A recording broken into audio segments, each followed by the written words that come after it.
আপনার ছেলে একটা জানোয়ার। আমার ফিউচার নিয়ে ভাবি না। বরবাদ বাংলাদেশে আপকামিং অ্যাকশন থ্রিলার সিনেমা। সিনেমাটি নিয়ে বাংলাদেশি সিনেমা প্রেমীদের ভিতর ব্যাপক উত্তেজনা ছিল। অবশেষে টিজার মুক্তি পেয়েছে। সিনেমাটিতে শাকিব খানকে যেভাবে উপস্থাপন করা হয়েছে সেটা কল্পনার বাইরে, এবং আপনি টিজারটি দেখার পর সাউথ সিনেমাগুলির ফিলিংস পাবেন। সিনেমাটিতে শাকিব খানকে সাইকো চরিত্রে দেখা যাবে, যে সবসময় নেশার ভিতর ডুবে থাকে এবং ভালোবাসার মানুষটাকে খুঁজতে থাকে। তার এই সাইকো চরিত্রটিকে ভরপুর ভায়োলেন্সে তুলে ধরা হয়েছে, যেমনটা আমরা এনিমেল, কিল এবং মার্কো সিনেমাতে দেখতে পাই। সবচেয়ে ইন্টারেস্টিং বিষয় হলো টিজারের লাস্ট সিনে আমরা যে মানুষটাকে দেখতে পাই তা বোঝার উপায় নাই এটা শাকিব খান। তার মুভমেন্ট এবং নতুন স্টাইল শাকিব ভক্তদের জন্য অবশ্যই নতুন একটি টিট হিসেবে আসবে।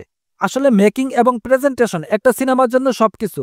আপনি কিভাবে এটিকে উপস্থাপন করতে পারেন তার উপর নির্ভর করে। বাংলাদেশে এই যুগের সিনেমাতে এই প্রথম ভায়োলেন্স সিনগুলো এত সুন্দরভাবে দেখানো হয়েছে।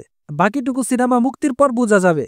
নায়িকা হিসেবে নিতু চরিত্রে রিদিকা পাল অভিনয় করেছেন, যা শাকিব খানের সাথে প্রিয়তমার পর এটি তার দ্বিতীয় সিনেমা হবে। তার গ্ল্যামারের সাথে তাকে দুর্দান্ত দেখাচ্ছে। এই দুইজনকে দেখে মনে হচ্ছে শাকিব খানের জন্য রিদিকা পালের সিনেমার জগতে আসা। মনে হচ্ছে তাদের দুইজনের রোমান্স সিনেমাটির জন্য বড় আকর্ষণ থাকবে, কারণ সিনেমাটি প্রেমের গল্পকে কেন্দ্র করে অ্যাকশনের দিকে নিয়ে যাওয়া হয়েছে। তারপর সিনেমাটির জন্য আরও একটি বড় চমক হলো যিশু, যে বর্তমানে ভিলেন হিসেবে ইন্ডিয়াতে সবচেয়ে জনপ্রিয় মুখ। সাউথের বেশ কয়েকটি বড় বাজেটের সিনেমায় দুর্দান্ত অভিনয় করেছেন।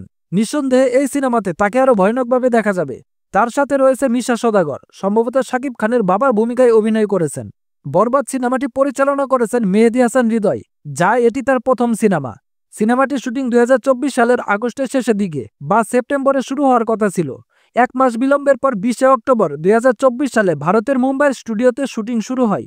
সিনেমাটি 18 কোটি টাকার বাজেটে নির্মিত হচ্ছে, যা বাংলাদেশের এখন পর্যন্ত নির্মিত সবচেয়ে ব্যয়বহুল বাংলাদেশি সিনেমা। সিনেমাটি মুক্তি পাবে এবছরের ঈদুল আজহায়। সবশেষে টিজারটি দেখে আপনাদের কেমন লেগেছে অবশ্যই আমাদের কমেন্টস করে জানিয়ে দিবেন এবং চ্যানেলটি সাবস্ক্রাইব করতে ভুলবেন না। দেখা হবে পরবর্তী কোনো ভিডিওতে।